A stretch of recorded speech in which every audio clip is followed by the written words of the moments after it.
এখন আবার চুরির ধান্দায় নেমেছে এবং চুরি করে আমি আবারও বলছি বিএনপি যতই চেষ্টা করুক আওয়ামী লীগ আর হইতে পারবে না। মাননীয় স্পিকার, আজকে বগুড়ার নির্বাচন এবং শেরপুর নির্বাচনের কারচুপি দেখেছি আমরা। মাননীয় স্পিকার, আমরা যখনই ফেসবুকে ঢুকি, আমরা যখনই দেখি যে বিভিন্ন সংবাদ মাধ্যমে ধানের শীষে ছাপ্পা সিল মারা হচ্ছে। মাননীয় স্পিকার, আজকে 2024-এর এমন রক্তক্ষয়ী সংঘাতের পরে আজকে যখন একটা উপনির্বাচন এবং একটা স্থগিত হওয়া নির্বাচন হতে যাচ্ছে, তখন আমরা দেখছি বিরোধী দলীয় এজেন্টদেরকে ঘাট ধাক্কা দিয়ে বের করে দেওয়া হচ্ছে, কেন্দ্রের ভিতর ঢুকে এজেন্টদেরকে আহত করা হচ্ছে এবং ছোট ছোট বাচ্চাদেরকে লাইনে দাঁড় করা, স্কুলের বাচ্চাদেরকে লাইনে দাঁড় করে ভোট দিতে দেওয়া হচ্ছে।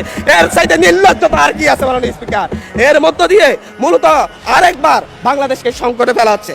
একটা বিষয় হচ্ছে, আমাদের যে ট্রেজারি বেঞ্চ রয়েছেন, ওই ট্রেজারি বেঞ্চের নেতারা বারবার বাংলাদেশের গণতন্ত্রকে হত্যা করার চেষ্টা করেছেন, কিন্তু ওনারা ব্যর্থ হয়েছেন, আওয়ামী লীগের মতো সফল হন নাই।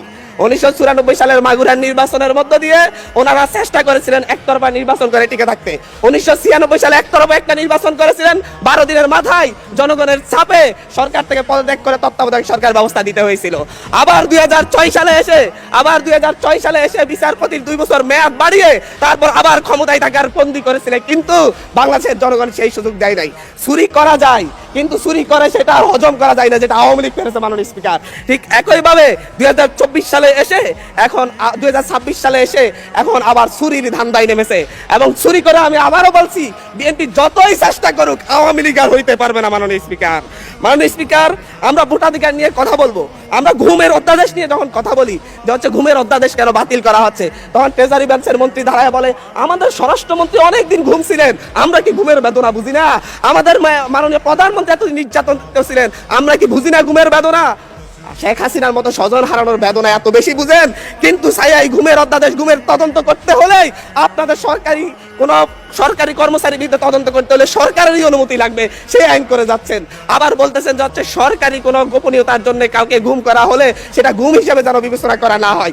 এটা তো দ্বিচারিতা ছাড়া আর কিছু না। মাননীয় স্পিকার, মানবাধিকার কমিশন অধ্যাদেশ বাতিল করে দিয়ে আবার সেই শেখ হাসিনার 2009 সালের প্রয়োগ করা আইনে তারা ফিরে যাচ্ছে।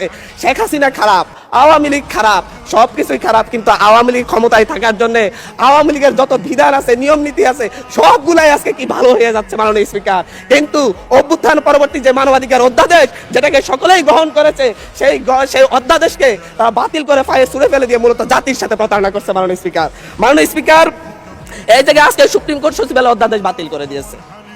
আমাদের মাননীয় প্রধানমন্ত্রী তারেক রহমান সাহেবের ওনার একটা ফেসবুক পোস্টেই উনি উল্লেখ করেছেন সুপ্রিম কোর্টের জন্য আলাদা সচিবালয় করা হবে এবং সুপ্রিম কোর্টকে বিচারালয়কে স্বাধীনতা দেওয়া হবে।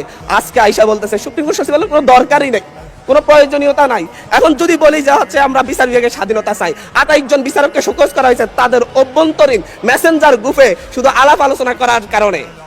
বলি যদি আমরা বিচার বিভাগের স্বাধীনতা চাই, তাহলে আমাদেরকে বলবে মেজর শহীদ প্রেসিডেন্ট জিয়াউর রহমানই তো বিচার বিভাগকে স্বাধীনতা দিয়ে গিয়েছেন।